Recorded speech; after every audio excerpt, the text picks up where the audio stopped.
येत नाहीत भेटण्यासाठी, गृहमंत्री संसदेमध्ये येत नाहीत. पूर्वी ते यायचे. तुम्ही जाणार भेटायला?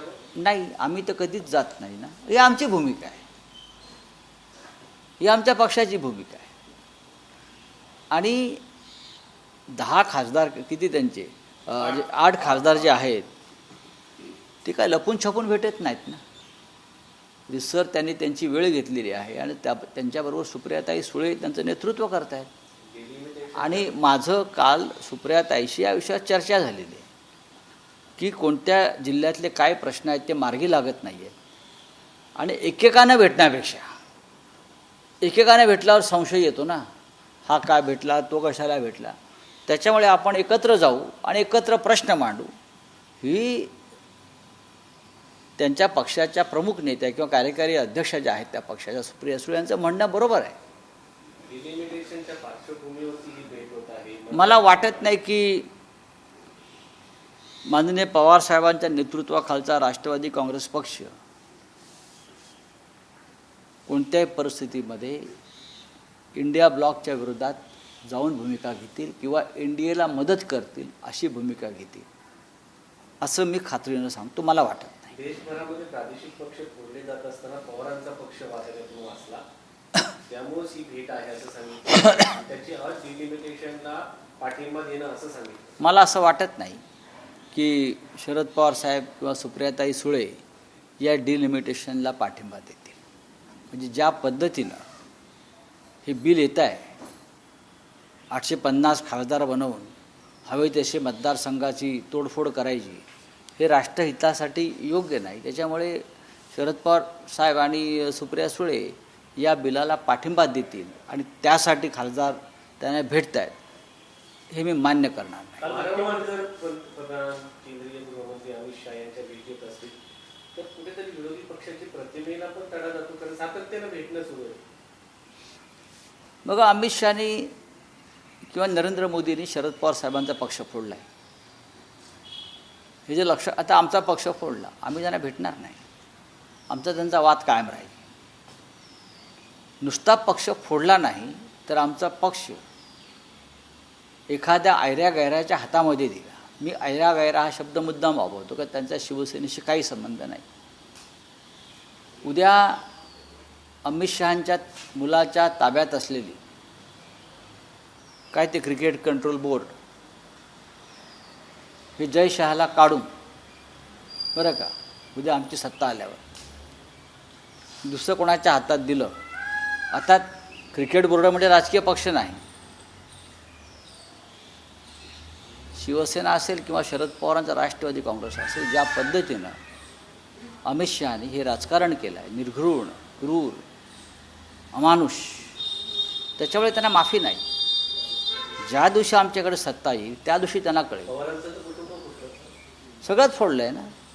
मी काय म्हणतो, ही त्यांच्या पक्षाने घेतलेली भूमिका आहे, पण ते एनडीएबरोबर जाणार नाही. आमचा स्वाभिमान जरा वेगळ्या प्रकारचा आहे. आम्ही त्यांचं तोंड पण बघत आहेत ना. पण ते त्यांचं राजकारण हे सर्वसमावेशक आहे. आमचं तसं नाही आहे. सगळ्यांना बरोबर घेऊन जाण्याच्या भूमिका त्यांच्या असतात, आमची तशी नाही. आम्हाला आमचा पक्ष महत्त्वाचा आहे. ज्या पद्धतीनं आमच्या पक्षाच्या पाठीत खंजीर खुपसला, ज्या असंविधानिक पद्धतीनं आमचा पक्ष फोडला आणि त्या गटांना मान्यता द्यायचा प्रयत्न केला, आमचं चिन्ह गेलं, आमचा पक्ष ऐऱ्यागैऱ्यांच्या हातात दिला, त्याच्यामुळे आमची लढाई चालू राहणार. तुम्ही म्हणाले जोपर्यंत आमची सत्ता आल्यावरती आम्ही दाखवून घेऊ असं तुमचं विधान आहे. म्हणजे आता म्हणत नाही, मी वारंवार म्हणतो. हे का आजचं माझं स्टेटमेंट नाही आहे ना. मग पक्ष कसे फुटतात हे भाजपला कळेल, अमित शहाना कळेल. हातामध्ये सत्ता असल्यावरती पक्ष कसे फुटतात हे त्यांच्यापेक्षा निर्घृण पद्धतीने आम्ही दाखवू शकतो, असं आता आमचं ठरलेलं आहे. दयामाया नाही. या कृत्याबद्दल अलोकशाही पद्धतीने म्हणतात आणि तुम्ही सत्तेत आल्यानंतर तेच करणार. हो, करणार ना. मग ती लोकशाही कशी? लोकशाहीच आहे ती. आता लोकशाहीच्या नवीन व्याख्येत ती बसते जी या लोकांनी बनवली. मग का आम्ही काय शंड आहोत की काय, नामर्द आहोत? तुम्ही मर्द दाखवण्यासाठी लोकशाही त्यांनी पाहिजे पुढे असं म्हणतात. बघा, ज्या दिवशी सत्ता जाईल तेव्हा 80% BJP आपोआपच खाली होणार आहे. सत्ता काय करू शकते,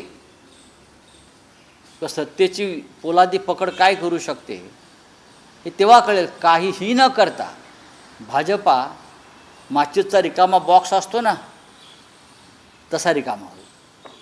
शहाजीबापू पाटील काल दिल्लीत होते, एकनाथ शिंदेच्या सोबत कार्यक्रमात होते. मला ते म्हणाले की लोकसभेनंतर एकनाथ शिंदेनी जर झंझावती दौरा केला नसता तर महायुतीची सत्ता राज्यात आलीच नसते. म्हणजे महायुतीच्या सरकार एकनाथ शिंदेमुळे असताना स्पष्ट म्हणाले. त्याच्यावरती देवेंद्र फडणवीस किंवा नरेंद्र मोदी उत्तर देतील ना, मी कशाला देऊ?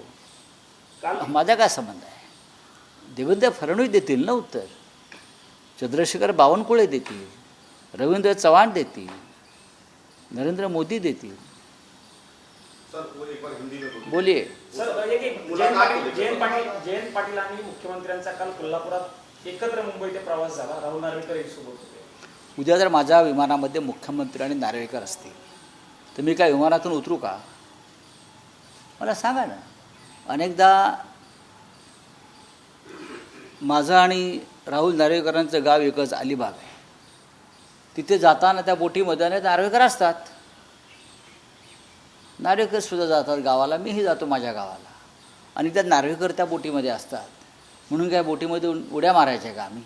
जयंत पाटील इकडे मुख्यमंत्र्यांशी एकत्रित प्रवास करतायत, दुसरीकडे इकडे दिल्लीमध्ये गाठी भेटी होत आहेत, स्नेहमिलन सुरू आहे. तर आता स्नेहमिलनाचा फळ काय आहे ते दृश्यफळ दिसल्यावरती बोलता येईल ना. दिल्लीत मंगलमिलन, मनोमिलन, स्नेहमिलन हो आहे ना. असू दे ना ही मिलनं सगळे. हे मिलन पर्व किती काळ चालते बघू. बोलिए आपका. सर वही मुलाकात पर जो 8 सांसद मिल रहे हैं. देखिए शरद पवार साहब के पार्टी के 8 सांसद अगर प्रधानमंत्री को मिलते हैं तो उसमें आश्चर्य की बात क्या है? वो सांसद है, मेंबर ऑफ पार्लियामेंट है, अपने अपने चुनाव क्षेत्र के कुछ प्रश्न होते हैं.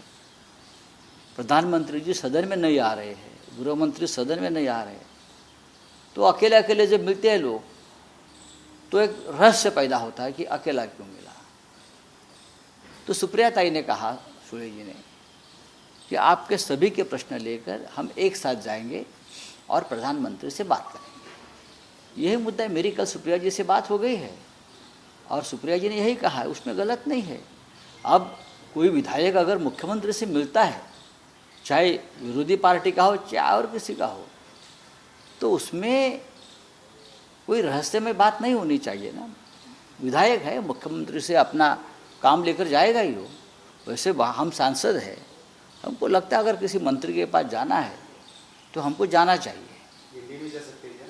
दिल्ली में जा सकते हैं क्या शरद पवार? कभी नहीं. मैं उनके पार्टी का कोई स्पोक्स पर्सन नहीं हूँ, लेकिन मैं जो पवार साहब को जानता हूँ, मुझे जो पवार साहब की विचारधारा मुझे जो ज्ञात है, मुझे लगता है कि पवार साहब ही निर्णय कभी नहीं लेंगे. अरे छोड़ो ना बेटा, हो गया.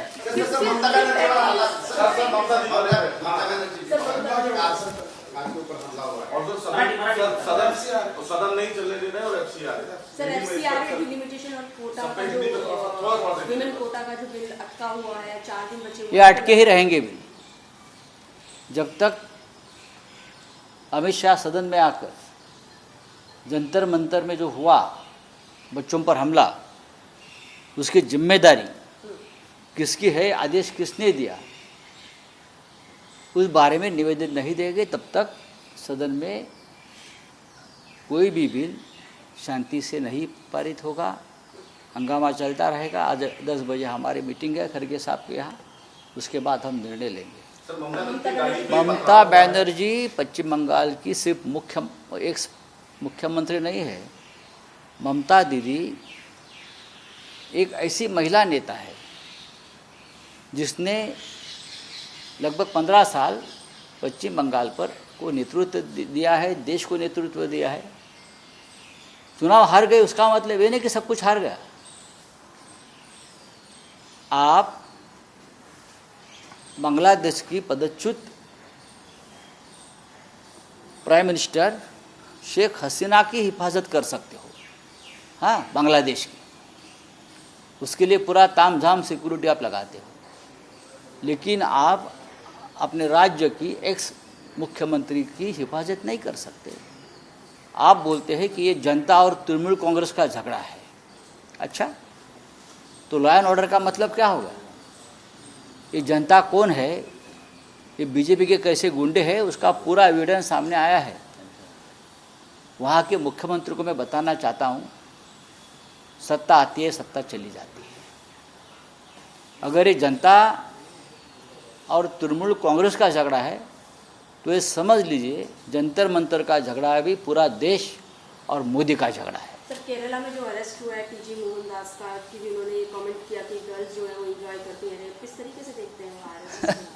आरएसएस की बात